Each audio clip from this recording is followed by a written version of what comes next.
ভালোবাসলে যত্নে রাখতে হয়, জানো তো। গাছাড়া ভাব নিয়ে কাউকে ধরে রাখা যায় না। যেখানে সম্মান মেলে না, আদর মেলে না, সেখানে মানুষ খোশমিন কালেও থাকতে পারে না।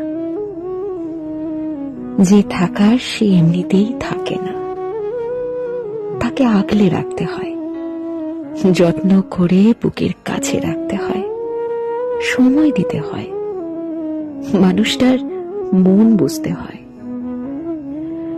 প্রভুভক্ত কুকুরকে 3 বেলা ঠিকঠাক খাবার খাইয়ে তাকে অবহেলা করলে সেও তার চিরচেনা স্থান পাল্টায়। সেখানে সেখানে আমি তো মানুষ মাত্র।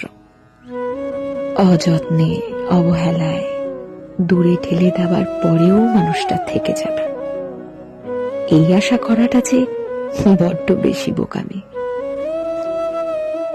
আজকাল মানুষকে সব কিছু উজাড় করে দিয়েও যেখানে ধরে রাখা যায় না, সেখানে অবহেলা আর অসম্মান করে কিভাবে রাখবে বলো? মানুষ যেখানে আদর, যত্ন, ভালোবাসা আর সময় পায়, সেখান থেকে সে কখনোই সরে যেতে চায় না, সরে যেতে পারে না। মানুষ সেখানে আমৃত্যু থেকে যায়, থেকে যেতে বাধ্য হয়।